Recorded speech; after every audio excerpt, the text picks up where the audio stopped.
Ressentimento. O vaidoso é ressentido. Nós vivemos um mundo ressentido nos dias de hoje? A nossa sociedade é ressentida? O que Nietzsche fala a esse respeito? Nós vamos conversar.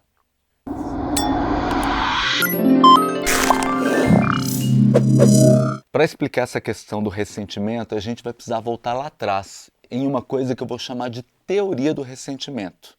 E que começa lá nos tempos homéricos, na mitologia grega, na Grécia Antiga. E começava com a aristocracia guerreira. Antigamente os guerreiros iam para as batalhas com seus exércitos conquistando terras, países e mais culturas. E era comum eles se auto-intitularem de bons, porque afinal de contas eles eram os bons, porque eles lutavam e eles conquistavam. Cabiam a nós, réis mortais, assistirmos tudo e as suas conquistas irem acontecendo. Eles se auto-intitulavam quase que semideuses naquela época, porque eles conquistavam tudo, tudo passava por eles e eles tinham um poder gigantesco. E eles eram os belos, eles eram os bons. E onde entra o ressentimento nessa história? Para isso, a gente vai ter que falar de outra aristocracia, que aconteceu alguns séculos depois, a sacerdotal, a casta sacerdotal. Os sacerdotes começaram a ganhar poder naquela época e começaram a disseminar o Deus único e acabou com aquela questão dos deuses da mitologia grega. E aí os sacerdotes começam a lutar, psicologicamente falando, contra os guerreiros, porque afinal de contas eles não podiam lutar, eles eram frágeis. Então eles começaram a incutir na cabeça da sociedade que os bons eram eles, porque eles eram o caminho que levava a Deus. Eles eram aqueles que sofriam, aqueles que oravam, aqueles que viviam uma vida simples, uma vida dada ao serviço sacerdotal.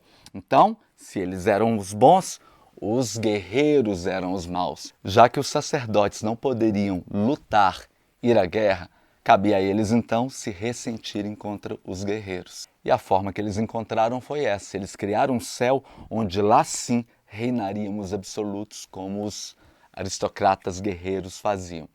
Agora, ser bom não era ser forte, era ser sofredor. Dois lados diferentes da vaidade, da soberba. Um lado, o da afirmação. Nós somos fortes, belos, guerreiros. Do outro lado, a negação. Eles não são bons, nós somos bons, porque somos sofredores. E nos dias de hoje, existe ressentimento nos dias de hoje, no nosso país, na nossa sociedade? Outro filósofo, Max Scheler, fala sobre isso. Ele estuda sobre Nietzsche e dá uma outra visão, uma visão contemporânea dessa teoria do ressentimento. O ressentimento acontece nos dias de hoje quando a nossa situação jurídica não corresponde ao nosso estado real.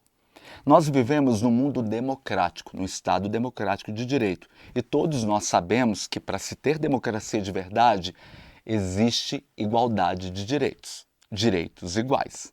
Mas funciona assim? No mundo da sociedade de consumo, direitos tem quem consome mais. Quem é detentor das riquezas? Os mais abastados. Aqueles que têm mais direitos. Aqueles que têm menos direitos. E aí é que entra o ressentimento. À primeira vista, você vai achar que o ressentido é o menos abastado. Lê do engano. O ressentido é o que tem mais, o abastado. Isso porque ele tem mais direitos quando ele tem. Então esse se tornou o diferencial dele. Acontece que na nossa sociedade de hoje, as classes menos abastadas, elas têm acesso ao consumo que antes elas não tinham. E esse diferencial tem caído cada vez mais. É aí que nasce o ressentimento. O meu diferencial está deixando de ser um diferencial. A gente vê isso muito em eletrodomésticos, por exemplo. Repara, na casa de um menos abastado, existe um eletrodoméstico igual ao do mais abastado.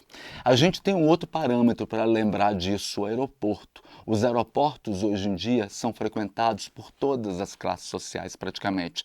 Houve uma democracia, uma democratização do aeroporto. Mas tem gente que fala, meu Deus, como os aeroportos estão diferentes. Hoje eles estão piores do que a rodoviária. Você já ouviu falar muito nisso, não já? E a gente vê isso também nas universidades. E os emergentes, os famosos emergentes, que ficaram famosos da década de 80 para cá. A nobreza arrepiou os cabelos, falou: pode ter dinheiro, mas não tem um pingo de classe. Puro ressentimento, pura vaidade. O nobre não quer perder o seu poder. Esse é o seu diferencial, por isso ele se ressente contra os menos favorecidos. Fred, e o que você pode fazer para mudar esse jogo, para virar isso? Bom, eu sei que eu não vou mudar o mundo, eu sei que não vou mudar nem as pessoas que estão em volta de mim, mas a mim mesmo eu posso mudar, um pouquinho a cada dia pelo menos. E eu posso começar sendo menos arrogante, menos vaidoso e menos medíocre. E começar entendendo que as melhores vivências da vida, as coisas mais especiais que a gente tem, as pessoas mais especiais e amigas de verdade, não têm preço. Elas têm valor. E por isso não podem ser compradas, mas podem e devem ser consumidas.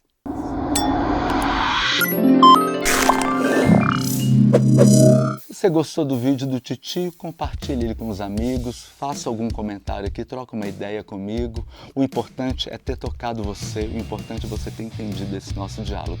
Esse foi o segundo vídeo e o terceiro vídeo vem a semana que vem sobre a vaidade. E agora eu vou falar da vaidade no seu aspecto mais interessante para mim, a física. Eu vou falar da vaidade de Dorian Gray, segundo Oscar Wilde. E se você não conhece, vai dar uma pesquisada, procura saber o livro Retrato de Dorian Gray para a gente esquentar os motores para conversar sobre isso aqui. E se você já conhece o livro, já vai comentando aqui comigo o que você acha. A gente vai conversar semana que vem, né?